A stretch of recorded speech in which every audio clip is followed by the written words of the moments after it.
Lockdown की वजह से 12th में आने वाले बच्चे या 10th में आने वाले बच्चे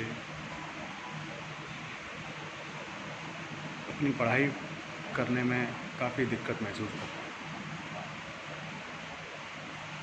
सरकार ने भी ये कहा है कि हम लोग बच्चों को ऑनलाइन पढ़ा सकते हैं।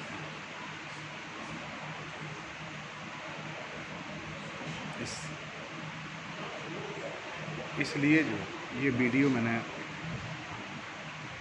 12th वाले बच्चों के लिए बनाया है। केमिस्ट्री से है।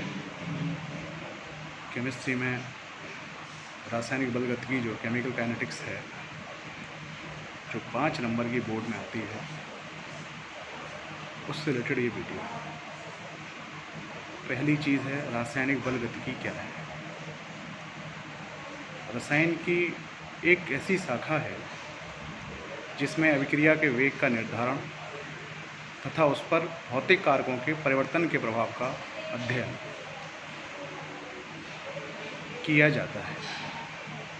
अतः रसायन की वह शाखा जिसमें अभिक्रिया के वेग का निर्धारण तथा उस पर भौतिक कारकों के परिवर्तन के प्रभाव का अध्ययन किया जाता है, रासायनिक बलगतिकी कहलाती है।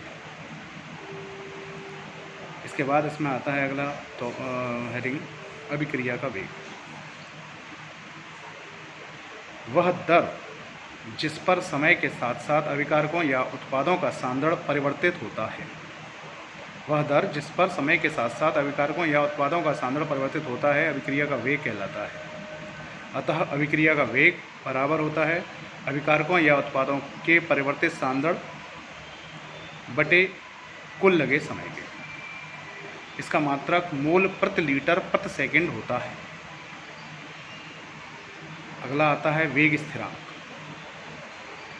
ये सारी चीज़ें बिल्कुल क्रम से हैं। स्थिर ताप पर अभिकारकों के इकाई सांद्रण पर अभिक्रिया के वेग को अभिक्रिया का वेग स्थिरांक कहते हैं। अतः अभिक्रिया का वेग जब अभिकारकों का इकाई सांद्रण हो, अभिक्रिया का वेग स्थिरांक कहलाता है। इसे K से प्रदर्शित करते हैं।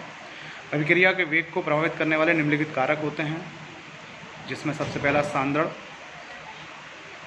अभिक्रिया का वेग सांद्रण के अनुपाती होता है।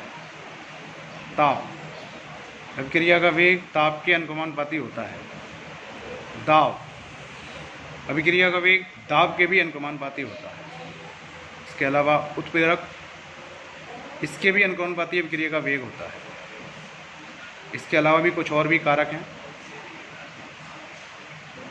अगला आता है साम्य स्थिरांक।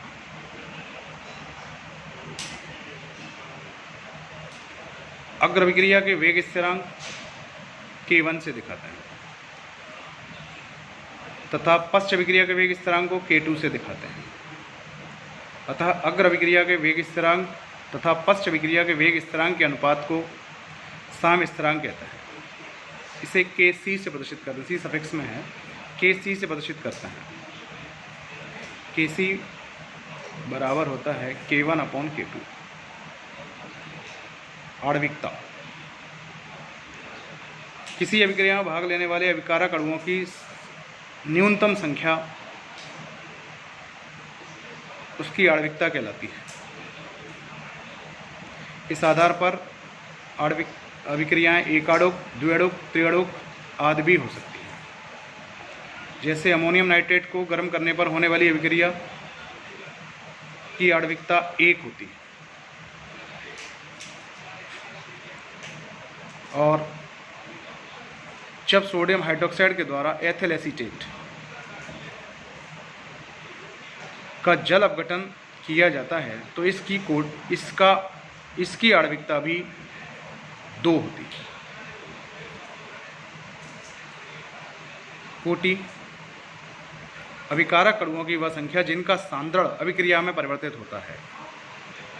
अभिक्रिया में परिवर्तित होने वाले अणुओं की अभिकारक अणुओं की संख्या को कोटि कहते हैं। कोटि पूर्णांक भी हो सकती है, शून्य भी हो सकती है और भिन्नांक भी हो सकती है, जबकि आणविकता पूर्णांक ही होती है। अभी अमोनियम नाइट्रेट वाली जो अभिक्रिया थी कि अमोनियम नाइट्रेट को गर्म करने पर होने वाली अभिक्रिया की कोटि एक ही होती है, इसकी आणविकता भी एक और कोटि भी एक, जबकि NaOH द्वारा एथिल एसीटेट के जल अपघटन की अभिक्रिया की आणविकता 2 और कोटि भी 2 ही होती है। इसके बाद जहाँ तक है इसमें यही सारी चीज़ें हैं। हालांकि इसे और बढ़ा के हम शून्य कोटि की अभिक्रिया, द्वितीय कोटि की अभिक्रिया, तृतीय कोटि की अभिक्रिया में भी जा सकते हैं। शून्य कोटि की अभिक्रिया वह होती है जब अभिक्रिया का वेग किसी भी अभिकारक की सांद्रता पर निर्भर नहीं करता है, तो वह शून्य कोटि की अभिक्रिया कहलाती है। सूर्य के प्रकाश वाली जितनी भी अभिक्रिया हैं अधिकतर शून्य कोटि की अभिक्रिया होती है। प्रथम कोटि की अभिक्रिया वो होती है जब अभिक्रिया का वेग किसी एक अभिकारक की सांद्रता पर निर्भर करता है। बाकी मैं अगले वीडियो में बनाकर डालूँगा। Thank you.